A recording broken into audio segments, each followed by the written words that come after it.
Something pretty interesting happened this week. And if you're a parent, or if you at least want to have kids at some point, you really want to pay attention to this. You really want to listen to this. You see, I have a son. He's 5 years old, Nathaniel. Many of you have probably met him. And if you have, you know he's pretty high performing. He's emotionally developed. He's very, very aware of his surroundings. He knows what he wants and what he doesn't want. I mean, this is a kid. I literally watched him this week, just yesterday, spend 4 hours focused on Technic Lego for 12-year-olds, assembling pieces and cogs from the book. 4 hours of unbroken focus. And so it was so interesting to me that I went to a parent-teacher conference at his school this week, and they told me that they feel he has a concentration problem and he can't concentrate. Now, I want to give some background to this. This is a great school. This is a school that I literally spent 5 days and 5 nights camped outside to get him in there. They're great teachers. They're incredible. So this is more of a commentary on the culture we're living in right now, not on this one school. But they felt that he can't concentrate, and they encouraged us to go to his pediatrician and have a conversation about what drugs we can medicate him with to get him to concentrate better. Now, it's interesting to me, and I'm really grateful to guys like Alex Charfen, Michael Burnoff, guys like that, who've really clarified my thinking on what it means to be a high performer, what it means to be hyper-focused on the things that you care about, and that means to be hyper-focused on what you care about, you automatically have to say no and thus be uninterested in shit that you don't care about. You know, my friend Michael Burnoff started a phenomenal talk just the other day.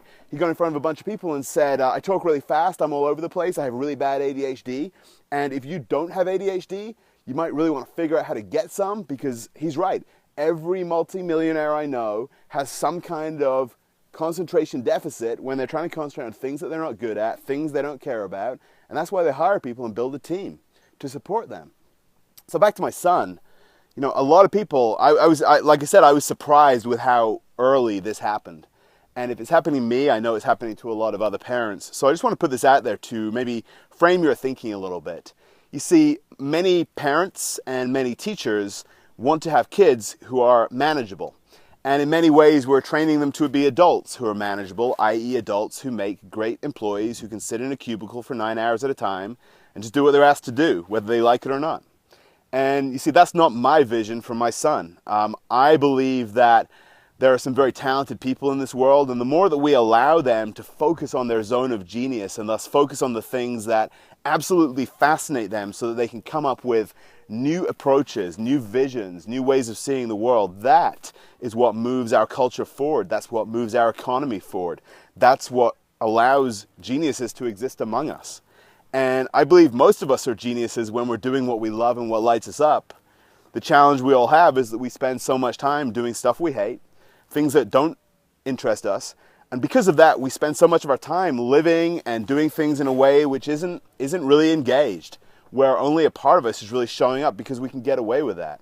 So, what's my vision for my son?